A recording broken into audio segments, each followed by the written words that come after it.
पोषण चैप्टर हमने कर लिया है समाप्त। अब हम लोग देखिए इस चैप्टर में थोड़ा सा ये इंजाइम वाला चक्कर रह रहा है। अब इंजाइम को लेकर के लोग बहुत कन्फ्यूजन में रहते हैं, कौन सा इंजाइम क्या पचाता है, माल्टोज क्या है, ग्लूकोज क्या है, गैलेक्टोज कब बन जाता है भाई, पॉलीसेकेराइड क्या है, वसा का पचन कौन करता है, अमीनो अम्ल क्या है, ये बहुत सारा सवाल मन में आपका आता होगा। ये सारे सवालों का जवाब मैं आपको आज इस वीडियो के माध्यम से जो कन्फ्यूजन रहती है उसको करने वाला हूँ दूर। आप थोड़ा सा धैर्य लगा कर सुनना और समझने की कोशिश करना। एक्चुअली सारी बातें यहाँ लिखी हुई है, जो मैं बोल रहा हूँ सारी बातें लिखी हुई है, वो हम करेंगे डिस्कस। पहले एक बार समझ लेते हैं कि एग्जैक्टली इंजाइम होता है क्या है सर। इंजाइम ही क्या है, इसको हिंदी में ना प्रेरक या उत्प्रेरक पता नहीं क्या कहते हैं, तो हिंदी में भी इंजाइम ही लिखा रहता है। एक्चुअली ये ऐसे लिखा रहता है ना, इंजाइम ऐसे शायद लिखा रहता है, या इंजाइम भी लिख सकते हो आप, ठीक है। तो देखो एंजाइम क्या होता है, एंजाइम को आप सिंपल भाषा में कैंची मान सकते हो। कैंची जो टुकड़ा कर देगा बड़ा बड़ा खाना। देखिए ये बड़ा बड़ा भोजन है, कोई खाना हमने जो खाया है। अब हमारा कोशिका होता है इतना छोटा, तो ये बड़ा खाना इसमें तो जाने से रहा है ना, और खाना को जो हमने खाया है वो एक्चुअली कोशिका के अंदर जाना रहता है। तो ये खाना इतना बड़ा अंदर जा नहीं पाएगा, इसलिए खाना को ना तोड़ना पड़ेगा, छोटा छोटा पार्ट में बांटना पड़ेगा उसको। तो उसको बांटने के लिए जो केमिकल है हमारे बॉडी में उसका नाम है एंजाइम, ठीक है। एंजाइम एक्चुअली प्रोटीन का ही बना होता है। दुनिया में जितना एंजाइम है ना वो सारा का सारा प्रोटीन का ही बना होता है। तो ये एंजाइम एक्चुअली आ गया हमारे खाना को तोड़ने के लिए। तो एंजाइम ये वाला काम करता है आपको, ठीक है। इसके अलावा भी कुछ काम है। अच्छा चलिए, अब ये तो बात हो गई एंजाइम की, जो एंजाइम है क्या, थोड़ा सा पिक्चर दिमाग में बैठ गया।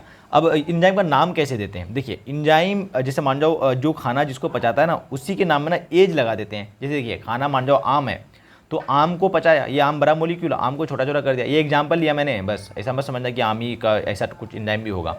तो आम के लास्ट में ना एज लगा दो बस। जैसे ये आम है तो आम को पचाने वाला एंजाइम का नाम हो जाएगा आमेज।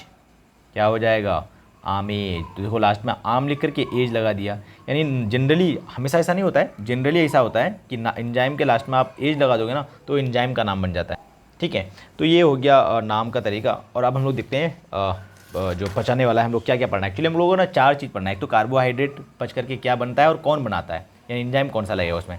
दूसरा है वसा, तीसरा है प्रोटीन, और एक है न्यूक्लिक अम्ल, ठीक है, न्यूक्लिक एसिड बोलते हैं उसको। तो सबसे पहले हम लोग देख लेते हैं कार्बोहाइड्रेट, ठीक है। तो कार्बोहाइड्रेट का दूसरा नाम पॉलीसेकेराइड भी कह सकते हो या स्टार्च भी कह सकते हो आप सिंपली।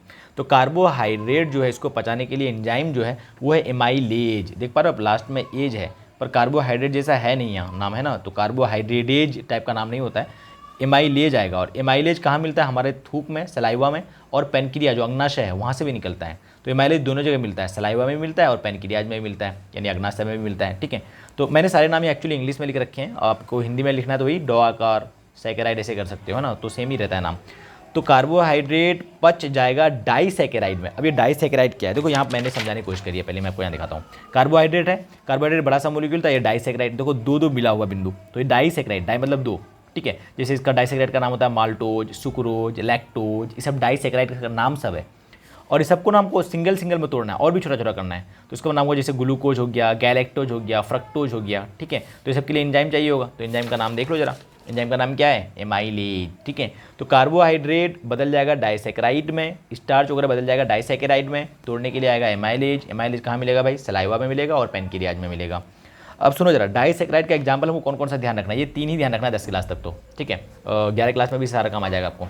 तो ये 3 कम से कम ध्यान रखो। डाइसैकेराइड में सबसे पहला है माल्टोज, अगला है लैक्टोज और अगला है सुक्रोज। Maltose, lactose, sucrose. देखो माल्टोज को पचाने के लिए माल्टेज, लैक्टोज को लैक्टेज और सुक्रोज को सुक्रेज, लास्ट में एज लगा दो बस। माल्टोज को माल्टेज, लैक्टोज को लैक्टेज, सुक्रोज को सुक्रेज, ये सारा एंजाइम पचाएगा। टूटेगा किसमें, देखो माल्टोज, लैक्टोज, सुक्रोज, इसमें 2-2 डब्बा था, आपको याद है, ऐसे करके 2-2 था। तो ये सिंगल सिंगल में टूटेगा ना, हर में एक ग्लूकोज छुपा हुआ है। देखो माल्टोज में भी ग्लूकोज है, लैक्टोज में भी ग्लूकोज है और सुक्रोज में भी ग्लूकोज है। तो सबको तो ग्लूकोज में टूटेगा ही। अच्छा, माल्टोज ग्लूकोज और ग्लूकोज यानी दोनों ग्लूकोज में ही टूटता है। लैक्टोज जो है, मान जाओ ये माल्टोज है, देखो ये एक माल्टोज, ये माल्टोज है। अब इसका ये वाला पार्ट भी ग्लूकोज है, ये वाला पार्ट भी ग्लूकोज है। माल्टेज आया, दोनों को भाई टूट जाओ तुम लोग, ग्लूकोज में बन जाओ, ठीक है। अब उसे लैक्टोज भी डाइसैकेराइड होगा। देखो लैक्टोज ऐसा होगा, इसमें एगो तो ग्लूकोज है और दूसरा गैलेक्टोज है, तो याद करने आसान है। देखो एक ग्लूकोज तो है ही, लैक्टोज में गै लगा दो, गैलेक्टोज, ठीक है। और सुक्रोज टूटेगा ग्लूकोज प्लस फ्रक्टोज में, और फ्रक्टोज को हम लोग कहते हैं सबसे मीठा जो है शुगर होता है, स्वीटेस्ट शुगर होता है फ्रक्टोज, ठीक है। तो ये हो गई कार्बोहाइड्रेट वाली बात। कार्बोहाइड्रेट वाली बात, टेंशन खत्म, कन्फ्यूजन खत्म। आप एक बार ध्यान सुन लेना वापस अगर आपको मन करे तो। अगला है वसा, फैट्स इंग्लिश में बोलते हैं। वसा को पचाने के लिए लाइपेज आता है, काफ़ी इंपॉर्टेंट है, काफ़ी इंपॉर्टेंट, एग्जाम में कई बार पूछा जाता है कि वसा को पचाने वाला एंजाइम का नाम बताइए, तो होता है लाइपेज, लास्ट में एज लगा हुआ है, देख रहे हो आप। और ये जो फैट है वसा है ये टूटेगा किसमें, डाइग्लिसराइड एवं मोनोग्लिसराइड में, डाइग्लिसराइड्स मोनोग्लिसराइड। अब ये डाइग्लिसराइड और मोनोग्लिसराइड ना टूट करके भी बहुत बड़ा बड़ा रह गया है, मान जाओ फैट्स इतना बड़ा है तो ये ना इतना छोटा छोटा हो गया।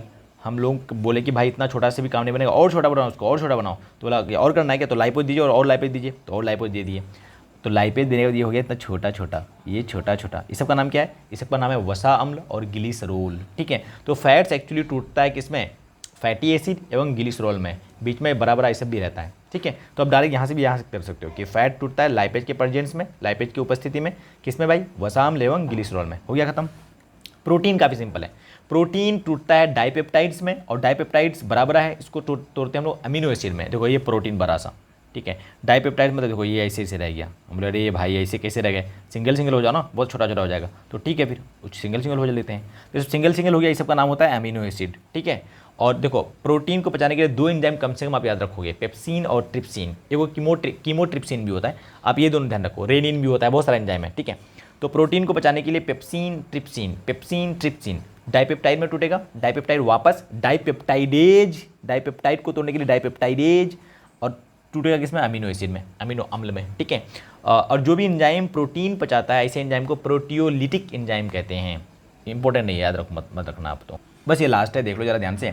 न्यूक्लिक एसिड जो है, न्यूक्लिक एसिड होता क्या है sir, nucleic acid actually DNA, जानते हो ना आप, डीएनए हमारे बॉडी में होता है, कोशिका में, डीएनए और आरएनए को कहते हैं deoxy ribo nucleic acid, ribo nucleic acid. देखो न्यूक्लिक एसिड लिखा हुआ है, nucleic acid, nucleic acid nuclease के प्रेजेंस में टूट जाएगा न्यूक्लियोटाइड्स में, न्यूक्लियोटाइड वापस न्यूक्लियोसाइड्स में टूट सकता है न्यूक्लियोटाइडेज के प्रेजेंस में, और न्यूक्लियोसाइड न्यूक्लियोसाइडेज के प्रेजेंस में टूट सकता है शुगर प्लस बेस, यानी शुगर और बेस मिल करके न्यूक्लियोसाइड बनता है, बहुत सारा न्यूक्लियोसाइड मिल करके न्यूक्लियोटाइड बनता है, बहुत सारा न्यूक्लियोटाइड मिल करके न्यूक्लिक एसिड बनती है। न्यूक्लिक एसिड होता क्या है, डीएनए और आरएनए। एंजाइम का नाम आप ध्यान से देख सकते हो।